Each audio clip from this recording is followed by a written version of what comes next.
Martin Luther, not the king you're thinking of, but one just as impactful as him. He changed the mindset of church as we know it, and we still use some of his ideas from 500 years ago.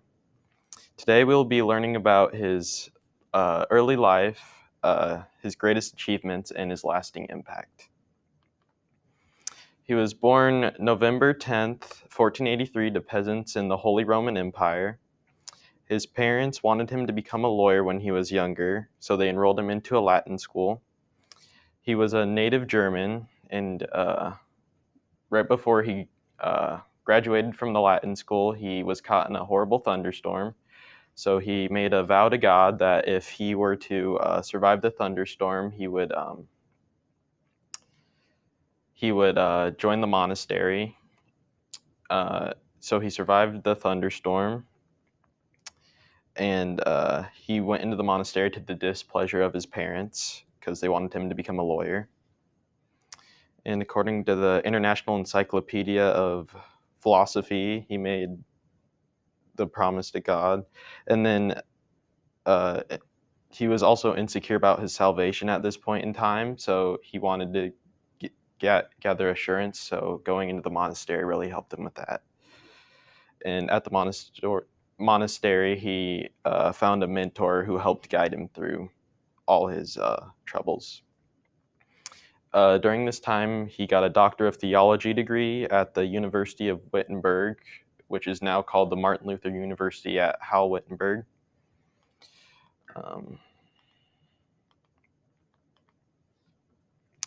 Some of his achievements include his lectures on the Psalms, where he officially got his assurance about his salvation.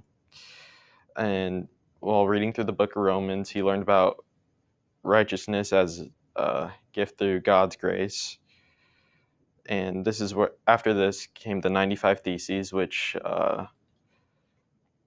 basically attacked the sales of indulgences, which went against what he believed in.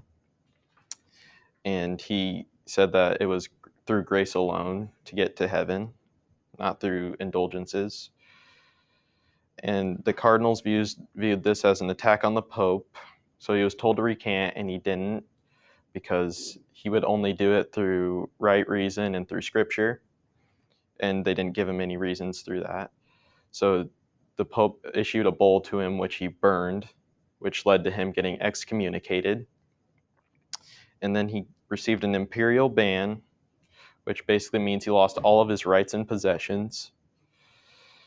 And he hid in the Wartburg Castle, and when he was hiding in Wartburg Castle, he translated the New Testament from Latin to German, which he was able to do because of the Latin school that he attended earlier in his life. And he left the monastery to marry Katharina von Bora, and they were married until his death in 1546.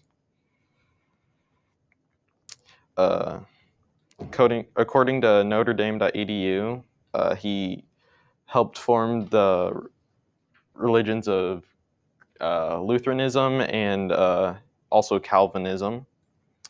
And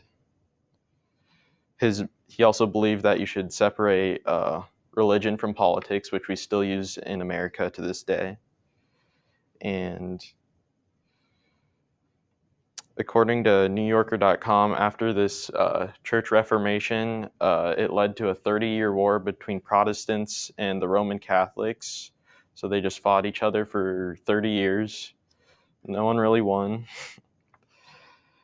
And this happened just to no structure coming after the Reformation. So today we learned about Luther's early life, his greatest achievements, and his lasting impact. And he will always be known as one of the great church reformers.